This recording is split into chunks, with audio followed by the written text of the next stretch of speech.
checking in. I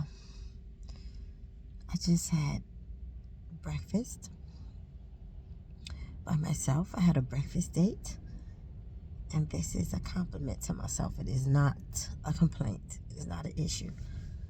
I wanted to go live in the place in which I was having breakfast, but it seemed inappropriate because the background noise was unusually high. A lot of conversation going on in the back, and I didn't want to project my voice over the background noise, so I decided to wait until I got to the car.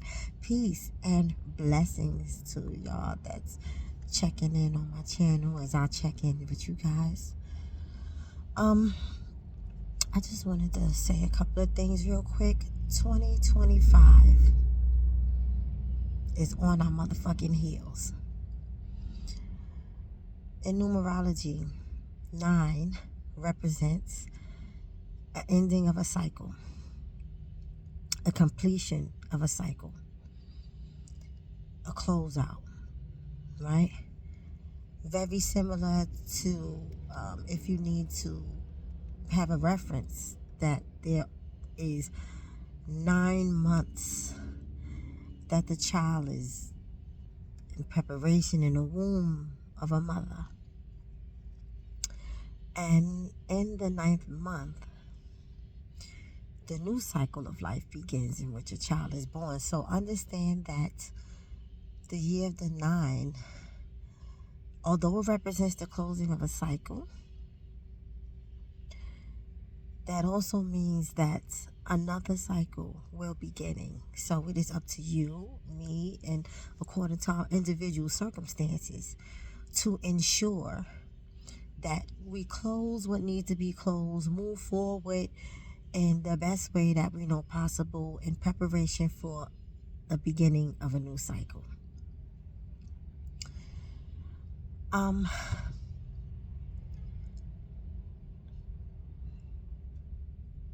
I've been having good and bad days,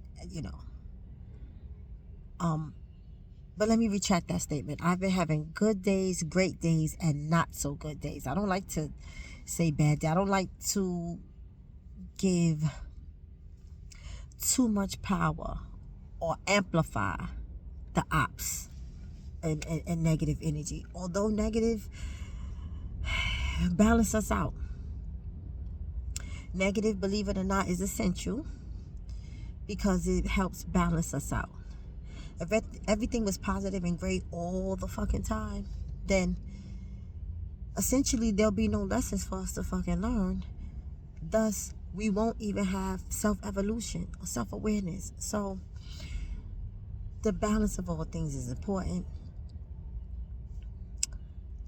And without the not so good or the negative energy, without those things, even recognizing them would mean that we wouldn't be able to appreciate ascension and positivity.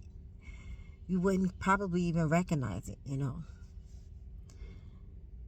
And those negative energies sometimes force us to work on our shadow self, which again is essential to growth.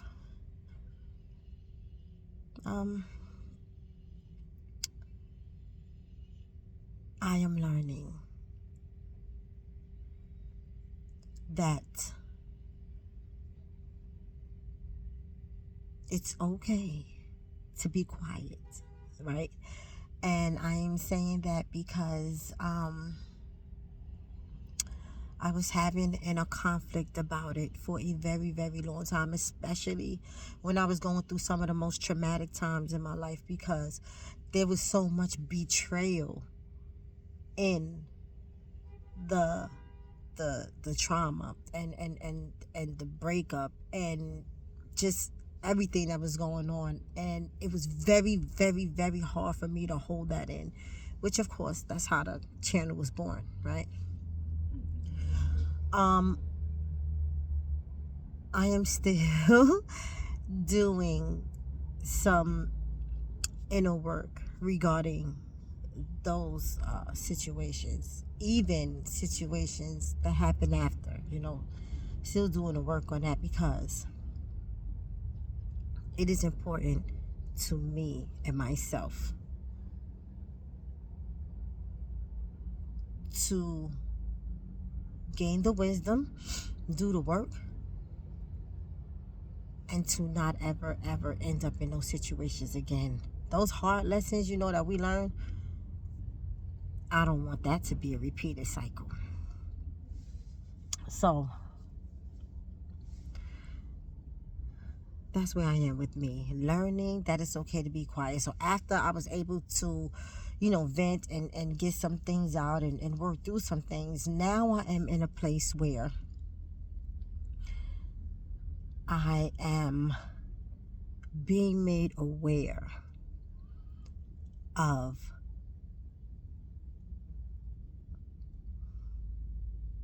more. I am being made aware of more. More people, more things, more places that have played a major role in betrayal. Betrayal to me. So, and then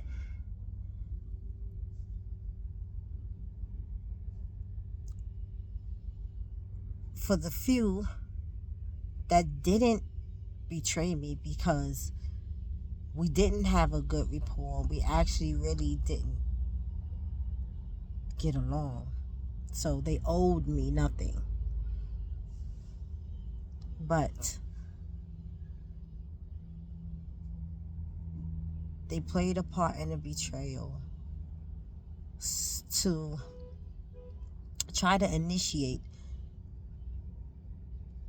my downfall. It's so weird to me how people have a false sense of entitlement. Even, right? Even enemies. Whoever it is, it can be an enemy, it can be a frenemy, right?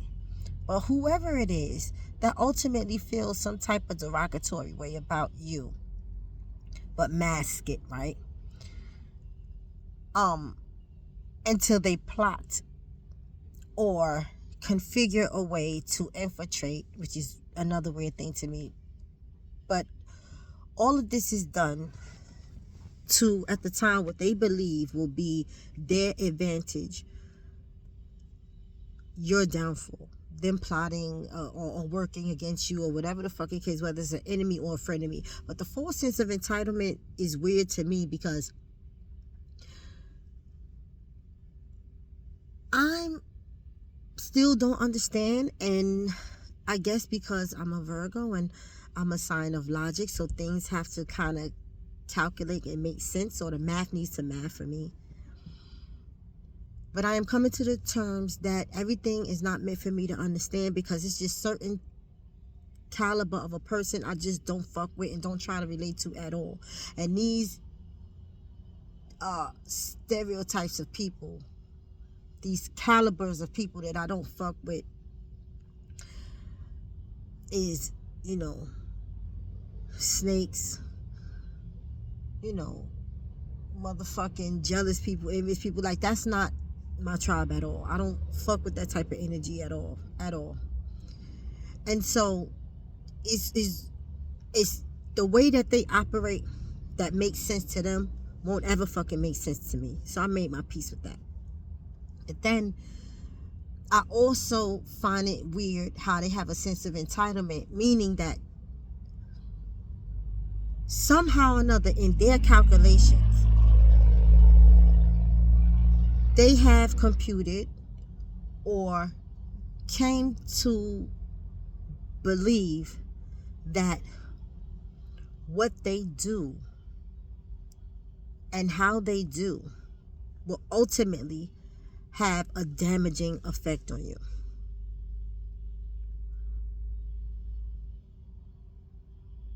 And they believe that they have the power to have that type of effect on you.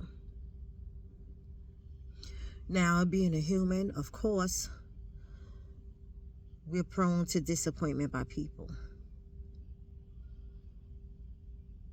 But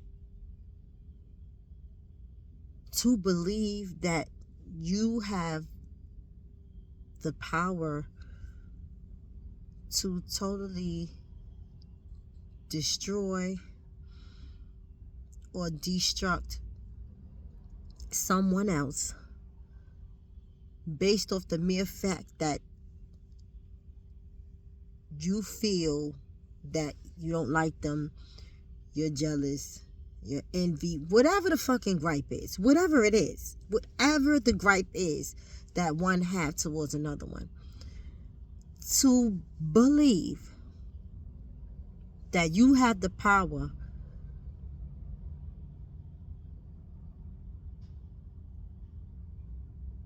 to destroy them in any type of way is not only delusional,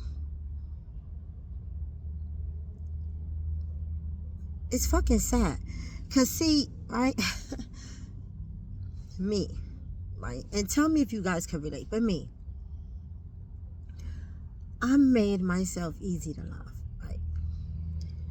And I have worked on that part of me for a long time, because I've calculated in my mind that we as a people, right, go through so much in the motherfucking world, so much, from real shit. Now, even if it may sound a little bugged out, but this is my logic.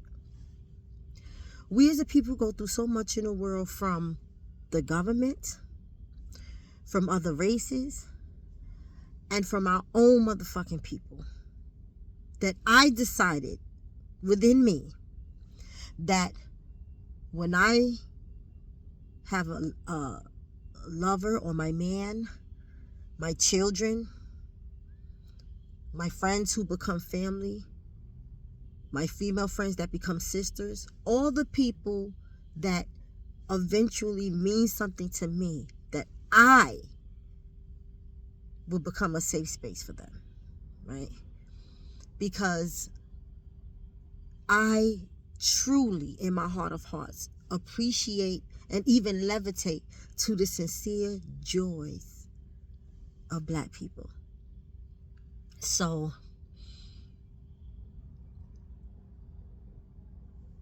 I felt like, you know what? I'm going to be the best version of myself that I can be. And in my tribe, getting to know me with each evolutionary step that I take and that they take, and them understanding that I am a safe space for what, to be able to let your hair down, to be able to be free to talk whatever you need to talk about, to feel whatever you want to feel, but be liberated in that, right? With no judgment. Thus making myself a sincere person to whomever.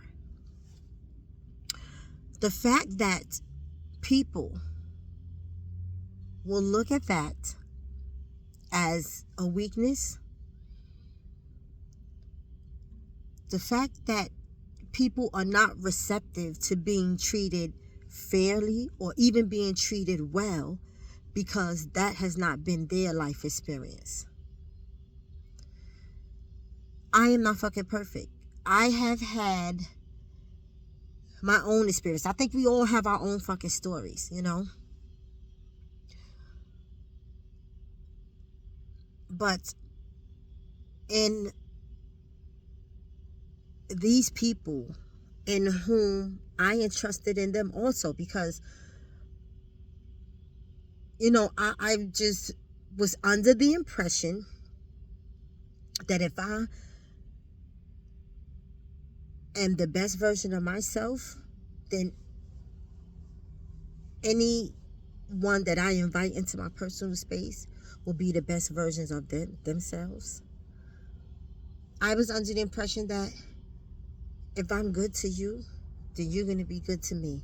And I was under the impression based on me loving me, because I am the change that I want to see, and I am projecting onto people how I assume that they will arrive to be. Like, if they're not that way with me, even in the beginning, eventually they'll get there, because they'll understand me, and they'll be able to feel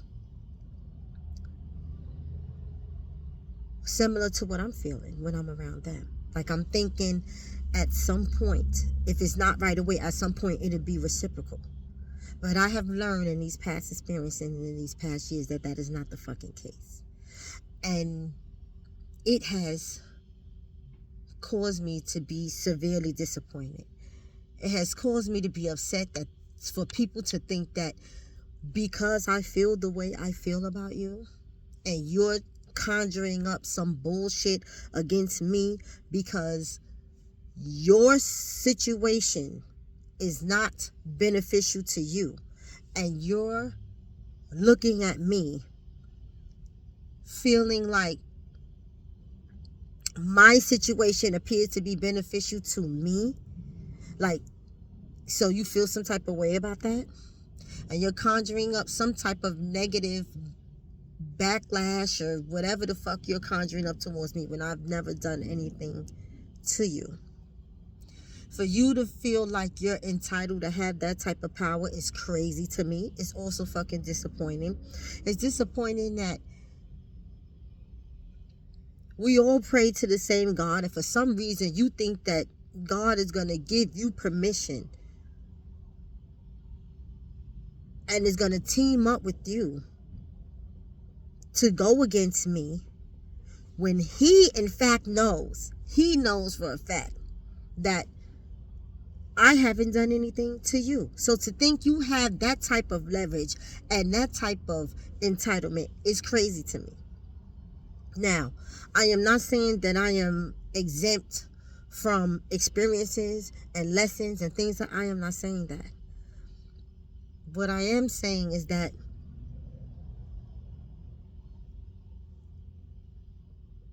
the thought process behind enemies or frenemies is something that I won't ever understand, and I won't ever relate to it.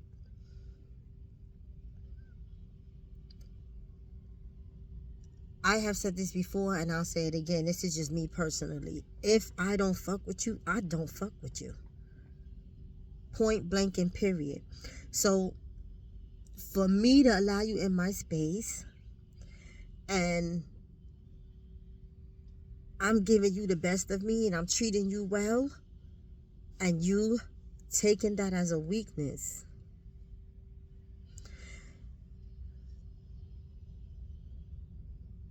is something that I'll never understand. I treat myself very well. And everything that I pour any of my resources to is a reflection of me to some degree. So I treat them well also. And it is just so unfortunate that some people just don't get it. And it's okay. It's okay, if they don't get it. It's fucked up that the people like myself that actually care has to have the experience of being hurt in the process. But there's a lesson in it for us, and we have to learn a lesson in order to progressively move forward. And for the fucking people that is actually doing the hurting, it's a lesson in it too for them. What that lesson is, I don't know. And when it comes to that, I won't ever know. Because I'm not a person of betrayal. See, love, self-love, self-awareness, self-reflection, when you're checking in with yourself, when you're upgrading, that shit'll make you stand on business about you. That's real shit. If you don't stand on business about nothing else, self-love will make you stand on business about you. And again, It's okay. I don't want you to be hard on yourself for the experience that you learn, but I am learning now in this portion that it's okay to be quiet. So even though this may sound like a complaint, it is not. I'm checking in. I'm letting you know where I am in my healing process. Someone that I respect said to me, listen, you are healing and you should go from healing to happiness. And that is what I am in the process of doing. But healing isn't always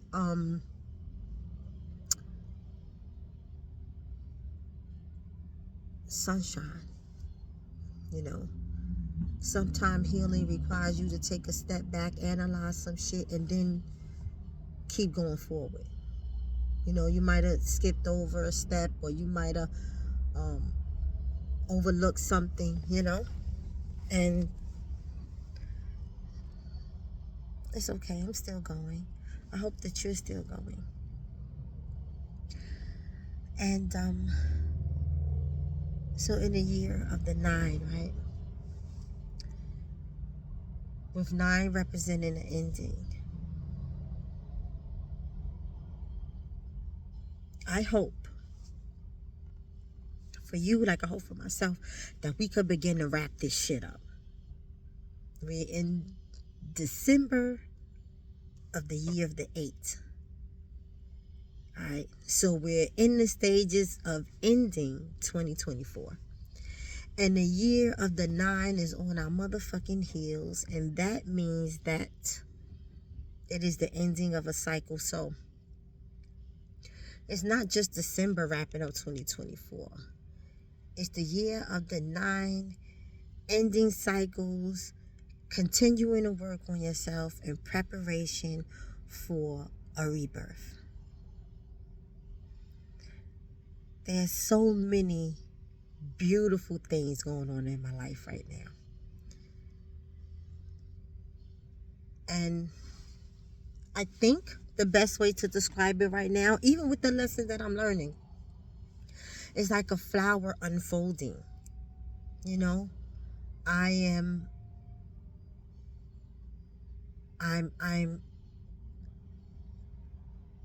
been planted, and I am coming upon my blooming season. And it feels amazing in spite of whatever lessons I had to learn. You know, when you learn your lessons, it's hard. It can be tear jerking. It could be gut wrenching. It can be heartbreaking. But again,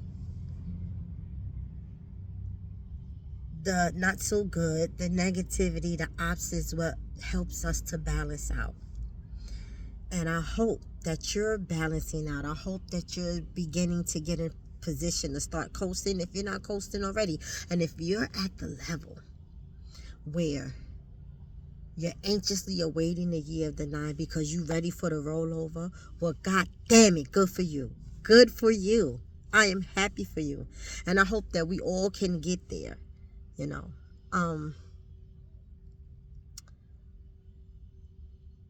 I am grateful.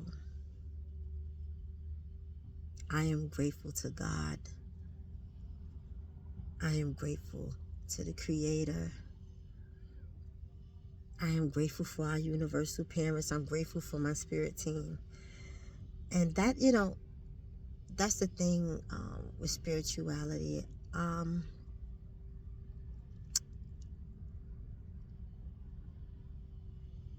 Spirituality isn't witchcraft.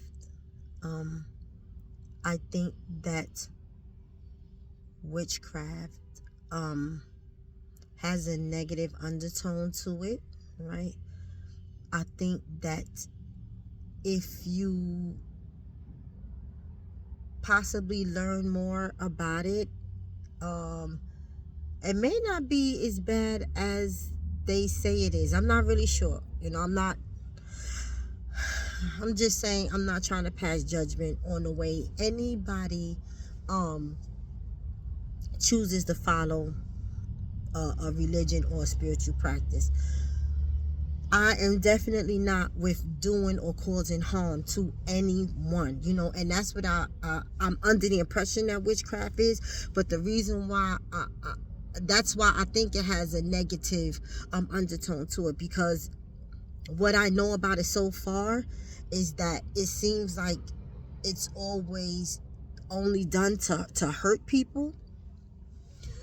And so, because I know that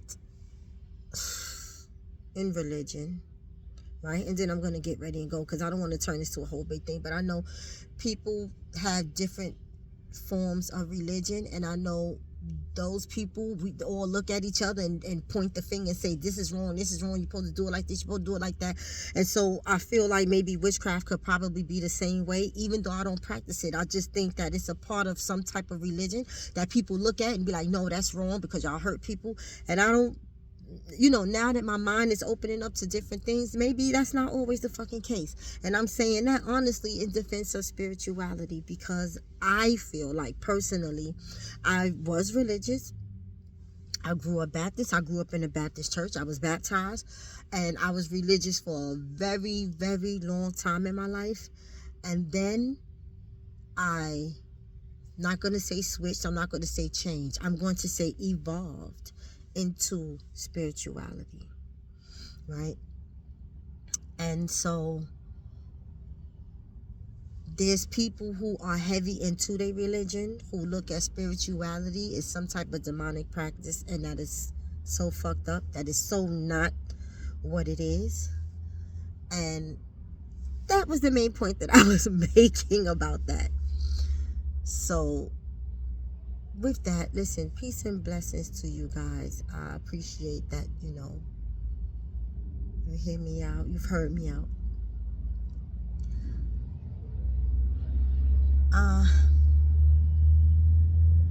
The boys are doing okay. We all have our days. You know what I'm saying?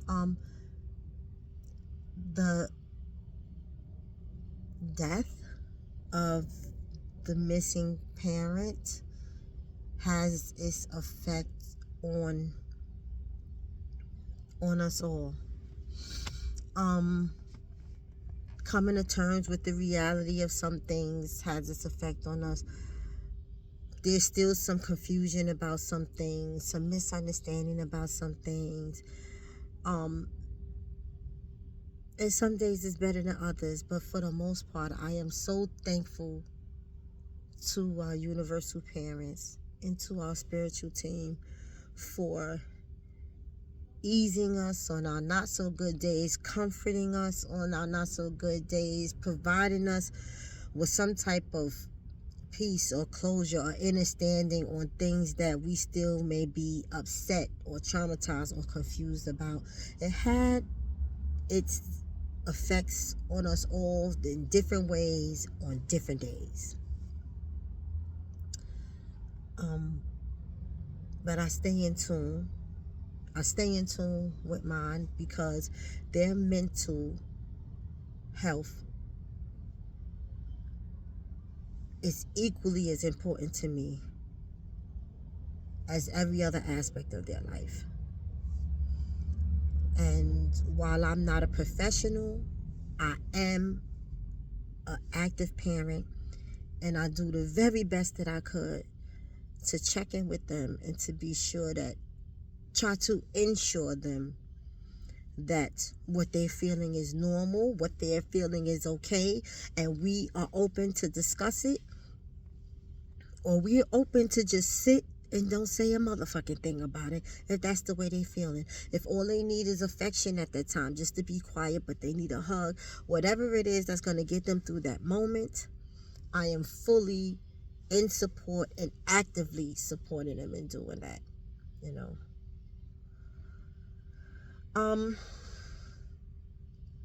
But so that's where I am now. Just,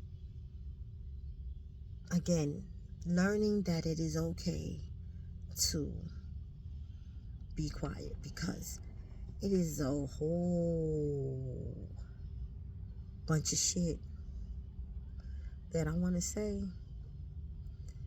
that a part of me feel like I should say, but I'm not. I am learning to be quiet and win. And it's a very good thing. It's a very good thing. And I'm proud of myself for it. And any progress that you've made and any changes that you need to implement that's going to make you better as a person, be proud of yourself for that, especially when you're doing the work. Like if you're just telling yourself that, that's one thing, because some of us need inspiration or motivation, to break old habits and create new ones. You know what I'm saying? Change is necessary. Change is inevitable, but it's not necessarily always easy. So if you've been a certain way at a certain time and you just used to being that type of way, but there's some things that need to change. So maybe you're trying to practice, or maybe you're trying to coerce yourself, or maybe you're trying to just get into the habit of reminding yourself to implement the practices. And if you're saying it and making a repetition about it, don't beat yourself up about it. Just know that you got some work to do. But if you are in fact also implementing the work now, continue to be patient with yourself, but also be proud of yourself for the work that you're putting in to becoming a better version of yourself. All right. So with that being said, never worry about being better for anyone else. Understand that once you become better for you, everyone that you care about is going to benefit from that. Everyone that you care about is going to benefit from you ascending into the better version of yourself. Self-preservation. Peace and blessings to y'all. I will get back with y'all very soon. Just checking in. I wish you all the best. Keep fucking going. Don't stop. Don't stop. Sometimes it's hard to keep going. So if you need to, slow down. But don't stop. Peace.